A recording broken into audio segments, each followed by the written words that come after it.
Tulo ang patangay sa pag-serve sa mga sakop Cebu City Police Office batok sa mga tao nga gitumbok nga naghupot og dilisensyadong armas. Samtang duha ka barangay official, admin staff ug barangay tanod usab sa Calamba nasikop tungod gihapon sa paghupot og armas nga way lisensya. Anang report.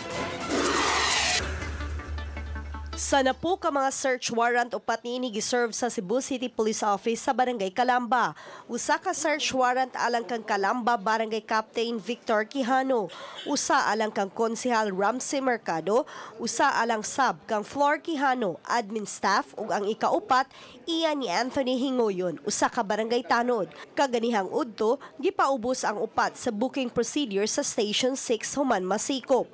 Nagdumili pagluwat ug pamahayag si Kapitan Quijano apan usa sa iyang gitataw nga may armas siya nga lisensyado.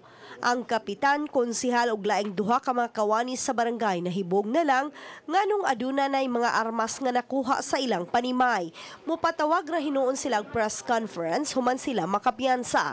Sa pakikinabi sa mga tigbalita gipahibaw ni Cebu City Police Director Royina Garma nga laing search warrant ilang giserve dito sa barangay Lusaran.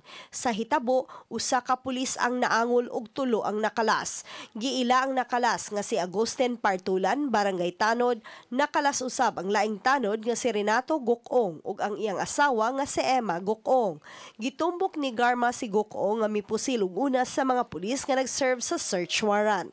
Buti na naka-bulletproof at hindi pumasok yung bala sa katawan niya sa may tiyan. So napasok na yung pulis natin, nasa hospital ngayon. And yung wife and the suspect was killed during the shootout. Samtang adunay awhag si Garma alang sa mga tao nga naghupot sa mga unlicensed firearms. Na may mga expired firearms or loose firearms to surrender the firearm na lang sa nearest police station. Uban ni Jun Solon, Chona Carrion, Balitang Bisdak.